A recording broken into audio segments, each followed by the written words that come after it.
Howard Lutnick, Secretary of Commerce, John Phelan, the Secretary of the Navy, and Stephen Feinberg, the Deputy Secretary of Defense. All of them have clear and confirmed ties to Jeffrey Epstein.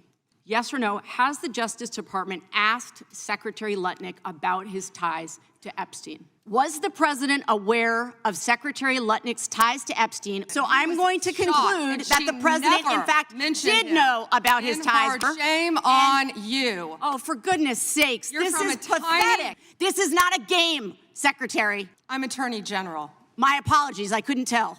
How was that not a deal breaker for the president? I was curious if you, Congresswoman, asked Bill Clinton that. Didn't ask Merrick Garland anything about Epstein, not once. With this anti-Semitic culture right now, she voted against a resolution condemning. Oh, he is Jewish. I just want to be clear. So you want to go there, Attorney General? You serious? Talking about anti-Semitism to a woman who lost her grandfather in the Holocaust? Really? Thank you, Mr. Chair. Attorney General Bondi, according to your department, a child is sexually abused in the United States every 9 minutes.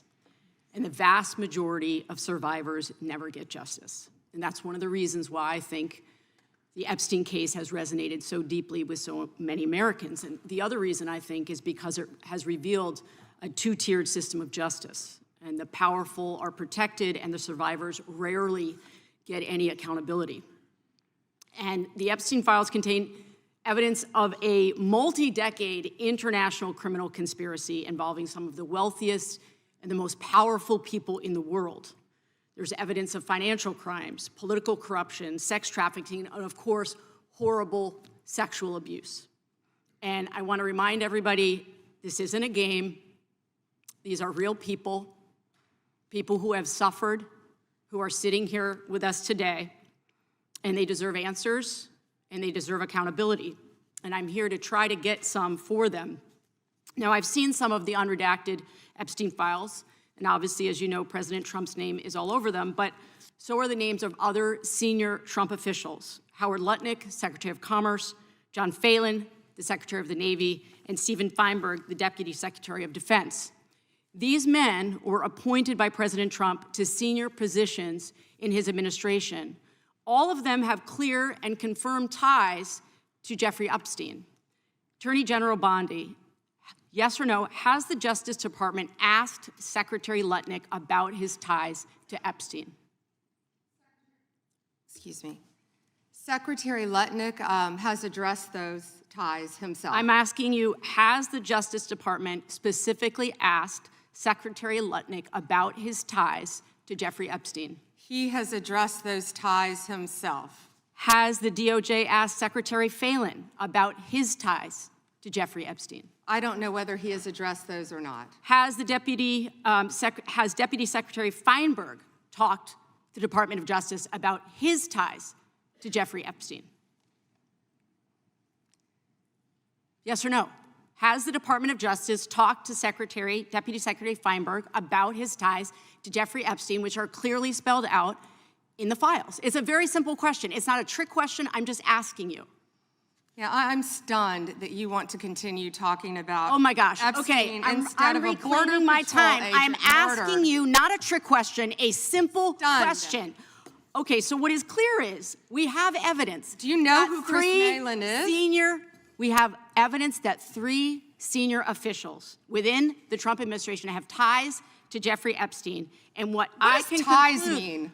I can conclude from what you are saying that you have not talked to them. What does ties mean? I think Americans would be shocked to learn that you are not interested in talking with these officials who have ties to Jeffrey Epstein. What does ties mean? Can you define that? Across the world, prominent men who've been exposed in the files have resigned their jobs in disgrace. And that's a good first start.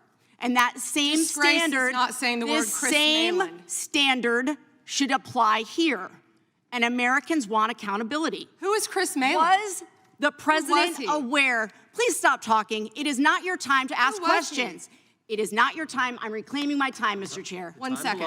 Time belongs to the gentlelady from Vermont. Was the president aware of Secretary Lutnick's ties to Epstein when he chose him to lead the Department of Commerce? Was he aware? Chris Malin was a Border Patrol agent. Okay, so He I'm was going to shot, conclude and that she the president, in never fact, mentioned did him know about his in ties her because he district. was the next door neighbor. Shame on you. Oh, for goodness sakes. You're this from is a tiny, pathetic. This beautiful is state. pathetic, Mr. Committee Chair. will be in order. I am not asking trick questions here. You The got your American 5 people minutes. have a right to know the answers to this.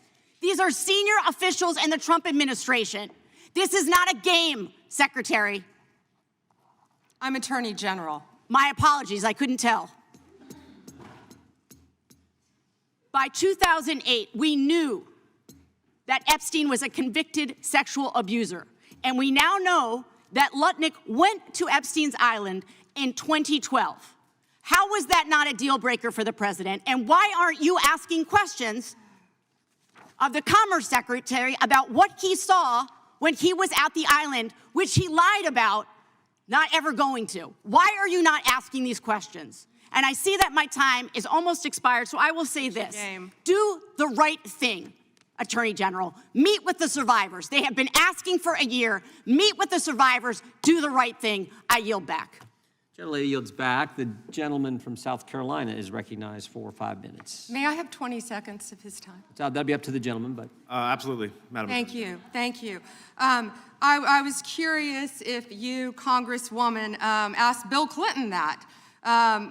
Didn't see one tweet, not one. I didn't see one tweet when Joe Biden was in office about Bill Clinton. Didn't ask Merrick Garland anything about Epstein, not once when he was Weak here. sauce. And Weak sauce. also, I want the record to reflect that, you know, with this anti-Semitic culture right now, she voted against a resolution condemning. Oh, from is the Jewish. river I Sea just wanna be as clear. do you want to go there, Attorney time General? belongs Or to do the you want to go there? Are Time you belongs to the serious? gentleman Talking from about South anti-Semitism Carolina. to a woman who Lady lost will- her grandfather in the I reclaim Holocaust? my time. I Really? reclaim my time. Really? the committee will be in Reclaim my order. time. Talk to Jared Wise about anti-Semitism. The ranking member knows that. Can I get like 30 seconds back, you know? Yeah, since I've been. Ms. Balint took I think 30 the of whole mine. committee knows. I've been very All right, generous thank in you. making sure everyone gets their 5 minutes in the same. Attorney General, reply I'm to going the to talk about gentleman from South sanctuary cities Carolina. for a second, which limit the federal government's ability to enforce immigration law. They're kind of a new thing that Democrat jurisdictions are doing. They're in violation of federal law. During President Trump's first term, he rightly targeted sanctuary jurisdictions to try to force them to cooperate with federal immigration law. Federal immigration law, mind you, that was voted on in 1996, most recently, in a bipartisan Congress, signed by a Democrat president. But they are in violation of that law. These states and jurisdictions feel entitled to certain grants, of course. Y'all are combating that.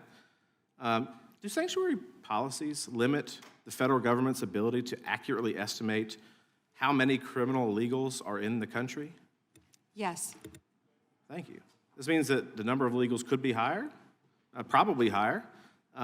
Does this hurt the federal government's ability to carry out immigration laws designed by Congress?